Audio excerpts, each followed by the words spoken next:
Mega block घेण्यात येणार नाही आणि त्यामुळे या मार्गावरील प्रवाशांना दिलासा मिळेल। मध्य रेल्वेच्या मुंबई विभागातील कर्जत यार्ड पुनर्रचना कामासंदर्भात प्री नॉन इंटरलॉकिंग कामासाठी आज वाहतूक ब्लॉक घेण्यात येणार आहे। या ब्लॉकमुळे मुंबई पुणे दरम्यान धावणाऱ्या प्रगती, Deccan queen, Deccan intercity, Indrayani express रद्द करण्यात येणार आहेत। ब्लॉक कालावधीमध्ये नेरळ कर्जत आणि कर्जत ते खोपोली दरम्यान लोकल सेवा उपलब्ध नसेल।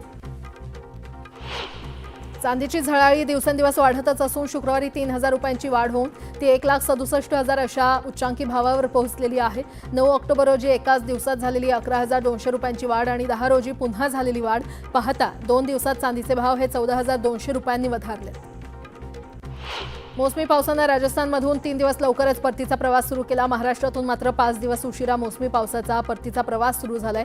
मोसमी वाऱ्यांनी शुक्रवारी मुंबईसह उत्तर कोकण, अहिल्यानगर, नाशिकसह उत्तर मध्य महाराष्ट्र आणि उत्तर मराठवाड्यातील छत्रपती संभाजीनगरपासून बुलढाणा आणि अकोलापर्यंत पश्चिम विदर्भातून माघार घेतली आहे। कामगार आयुक्त कार्यालयामध्ये समेट प्रकरणावर कार्यवाही सुरू असतानाच 72 तासांच्या संपावर जाणाऱ्या 7 वीज कर्मचारी संघटनांच्या संयुक्त कृती समितीविरोधात महावितरणानं मुंबई औद्योगिक न्यायालयामध्ये याचिका दाखल केली आहे। या याचिकेवर झालेल्या सुनावणी दरम्यान संयुक्त कृती समितीनं संपातून माघार घेत असल्याचं जाहीर केलं। मुंबईतील पहिल्या भुयारी मेट्रोचा शेवटचा टप्पा सेवेमध्ये दाखल झाल्यानंतर या सेवेला प्रवाशांची मोठी पसंती मिळते आहे। दुसऱ्या दिवशी शुक्रवारी रात्री 9 वाजेपर्यंत या मेट्रोवरून 1,59,105 जणांनी प्रवास केलाय। पहिल्या टप्प्याचं पंतप्रधान नरेंद्र मोदी यांनी उद्घाटन केल्यानंतर नवी मुंबई आंतरराष्ट्रीय विमानतळाला आता विस्तारीकरणाचे वेध लागलेले आहेत। त्यानुसार नवी मुंबई विमानतळ कंपनीनं विमानतळाची क्षमता वाढवण्यासाठी महाराष्ट्र सागर किनारा प्राधिकरणाकडे CRZ मंजुरीसाठी अर्ज केला आहे। ही मंजुरी मिळाल्यानंतर खऱ्या अर्थानं या विमानतळाच्या विस्तारीकरणाला वेग येणार आहे। नवी मुंबई आंतरराष्ट्रीय विमानतळाचं उद्घाटन मोठ्या थाटामाटात झालं असलं तरी त्याचा फटका फ्लेमिंगो पक्ष्यांच्या अधिवासाला बसणार आहे। विमानतळापासून 8 ते 10 किलोमीटर अंतरावर असलेल्या आणि फ्लेमिंगो पक्ष्यांच्या अधिवासाचं मुख्य केंद्र ठरलेल्या DPS आणि इतर पाणथळ क्षेत्रांना संरक्षित करू नये अशा स्वरूपाचा सविस्तर प्रस्ताव सिडकोनं राज्य सरकारला पाठवलाय। बदलापूर, शिळफाटा, महापे, घणसोली, निळजे आदी भागांना थेट मुंबईशी जोडणी देण्यासाठी महत्त्वपूर्ण असलेल्या कांजूरमार्ग बदलापूर मेट्रो 14 मार्गिकेच्या कामासाठी MMRDA मागवलेल्या स्वारस्य निविदांना खासगी भागीदारांनी प्रतिसाद दिला नाहीये। राज्यातील ओला, उबर, रॅपिडोसारख्या ॲप आधारित प्रवासी वाहतूक सेवांमध्ये अधिक शिस्त, पारदर्शकता आणि प्रवासी सुरक्षेची हमी देण्यासाठी सरकारनं महाराष्ट्र मोटर वाहन ॲग्रिगेटर नियम 2025 जाहीर केले। या धोरणावर 17 ऑक्टोबर 2025 पर्यंत सूचना आणि हरकती मागवण्यात आल्या। डॉक्टर नरेंद्र जाधव यांच्या अध्यक्षतेखालील समितीनं 8 ऑक्टोबर रोजी तिसऱ्या भाषेसंदर्भात राज्यातील जनतेची मतं जाणून घेण्यासाठी गुगल फॉर्म माध्यमातून प्रश्नावली तर शिक्षक, प्राध्यापक, संस्था आणि संघटनांसाठी मतावली जारी केली आहे। त्यावर प्रश्नावलीचा फार्स कशाला असा मराठी भाषा तज्ज्ञ, मराठी प्रेमी आणि शिक्षण तज्ज्ञांनी प्रश्न उपस्थित करत विरोध दर्शवलाय। मुंबई विद्यापीठात परदेशी विद्यार्थ्यांचा वाढता प्रतिसाद पाहता जवळच्या काळात या विद्यार्थ्यांना PhD साठी दालनं खुली करण्यात येणार आहेत। विद्यापीठाच्या सर्व संबंधित प्राधिकरणांच्या मंजुरीनंतर ही प्रक्रिया होईल अशी माहिती मुंबई विद्यापीठाच्या कुलगुरूंनी दिली आहे। अमरावती विभागीय शिक्षण उपसंचालकांनी 8 ऑक्टोबर रोजी शासकीय 1 ते 5 विद्यार्थ्यांच्या शाळा बंद करण्याचा आदेश दिला। मात्र 9 ऑक्टोबरला संबंधित अधिकाऱ्यांनी तो मागे घेतला। शिक्षक संघटनांनी हा प्रकार शब्दछळ असल्याचं सांगितलं तर शिक्षण आयुक्तांनी शाळा बंद करण्याचा शासनाचा कोणताही मानस नसल्याचं स्पष्ट केलं।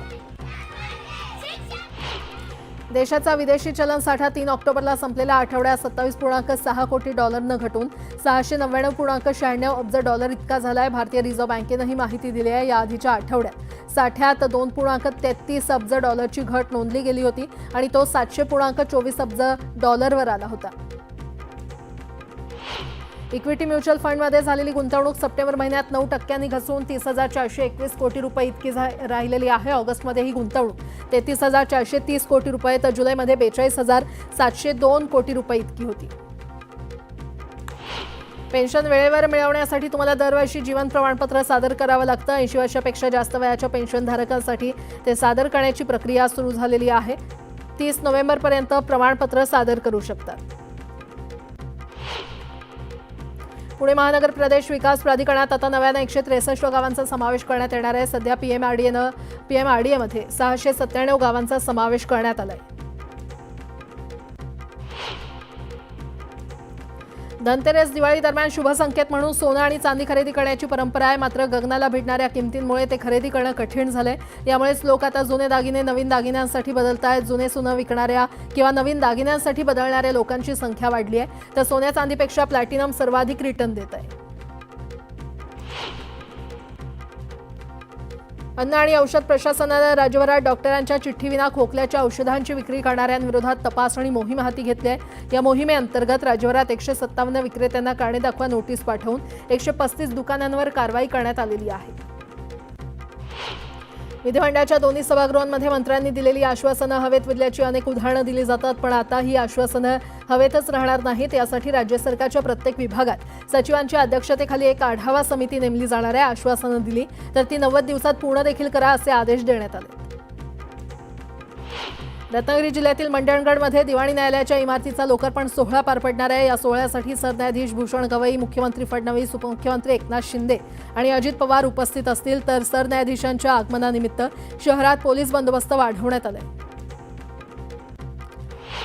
अमरावतीच्या मोजरी गुरुकुंजमध्ये आज राष्ट्रसंत श्री तुकडोजी महाराजांचा 57वा पुण्यतिथी महोत्सव सोहळा पार पडणार आहे. देशविदेशातून आलेले लाखो गुरुदेव भक्त दुपारी महाजनांना मौन श्रद्धांजली वाहणार आहेत. तर केंद्रीय मंत्री नितीन गडकरी या कार्यक्रमाला उपस्थित असतील.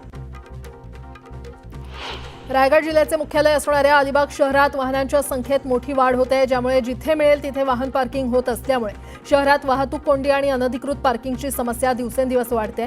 त्यामुळे वाहतूक पोलिसांनी धडक कारवाई सुरू केली आहे. अजित पवारांकडून धायरी आणि नांदेड सिटी परिसरात पाहणी करण्यात आली. वारजे शिवणे पुलाच्या कामाचा अजित पवार यांनी आढावा घेतला. शिवणे पुलाची उंची वाढवण्याच्या सूचना अजित पवार यांनी अधिकाऱ्यांना केल्या.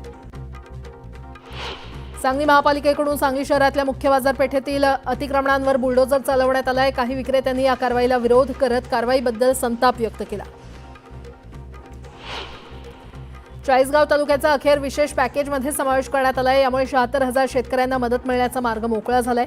यामुळे शेतकऱ्यांना दिलासा मिळालाय. अतिवृष्टीमुळे झालेल्या नुकसानीनं सोलापुरात आणखी एका शेतकऱ्यानं आत्महत्या केली आहे. बार्शी तालुक्यातील कारीत 15 दिवसात आत्महत्येची ही दुसरी घटना आहे. आणखी एका तरुण शेतकऱ्यानं आपली जीवनयात्रा संपवली आहे.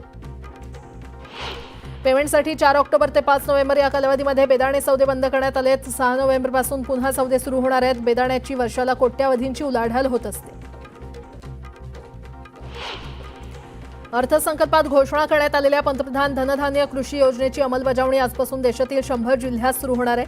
महाराष्ट्रातील 9 जिल्ह्यांचा या योजनेमध्ये समावेश करण्यात आलेला आहे. केंद्र आणि राज्य सरकारच्या विविध योजनांच्या एकत्रीकरणातून कृषी उत्पन्नात वाढ करण्यासाठी ही योजना सुरू करण्यात आली आहे. जळगाव जिल्ह्यातील पाचोरा तालुक्यात झालेल्या अतिवृष्टीमुळे मोठ्या प्रमाणात हानी झाली. पंचनाम्यानुसार एकूण अंदाजे 110 कोटी रुपयांचं नुकसान झालं. 140 जनावरं वाहून गेले तर 253 दुधाळ जनावरं मृत झाली आहेत. 85 घरांसह 167 दुकानांचं नुकसान झालंय. चाकणच्या कुरुळी येथे तळेगाव उरुळी बायपास रेल्वे प्रकल्पाच्या विरोधात जन आंदोलन करण्यात आलं. या आंदोलनाला खासदार डॉक्टर अमोल कोल्हे आणि आमदार बाबाजी काळे यांनी हजेरी लावून ग्रामस्थांच्या मागणीला पाठिंबा दिला. हा प्रकल्प रद्द करून पर्यायी मार्गाचा विचार करावा अशी मागणी करण्यात आली. जळगावच्या कानळदा गावात महर्षी वाल्मिकी ऋषी जयंतीनिमित्त भव्य मिरवणूक काढण्यात आली. यावेळी पालकमंत्री गुलाबराव पाटलांनी ठेका धरत उपस्थितांचा उत्साह वाढवला. सरकारनं शेतकऱ्यांसाठी जाहीर केलेल्या पॅकेजवर खासदार ओमराजे निंबाळकरांनी टीका केली आहे. पूरग्रस्तांसाठी जाहीर केलेले 31,000 कोटींचं पॅकेज म्हणजे शेतकऱ्यांच्या कोपऱ्याला गुळ लावण्याचा प्रकार असल्याची टीका खासदार ओमराजे निंबाळकरांनी केली आहे. सहकार मंत्री बाबासाहेब पाटील यांचं वक्तव्य म्हणजे त्यांच्या पोटातील भावना ओठावर आल्याचा प्रकार आहे अशी टीका आमदार कैलास पाटील यांनी केली आहे. महायुतीला कर्जमाफीवरून शेतकऱ्यांचं मतदान घ्यायचं होतं हे स्पष्ट झालंय अशी टीका कैलास पाटील यांनी केली. तळेगाव ते उरुळी कांचन दरम्यान प्रस्तावित असलेल्या रेल्वे बायपास प्रकल्पात चाकणमधील 12 गावांसह मावळ आणि हवेली तालुक्यातील शेतकऱ्यांनी तीव्र विरोध दर्शवलेला आहे. या प्रकल्पाविरोधात 12 गावातील नागरिकांसोबत खासदार अमोल कोल्हे देखील मैदानात उतरले आहेत. यावेळी हात जोडता येतात तसं मूठही वळवता येते असं ते म्हटलं.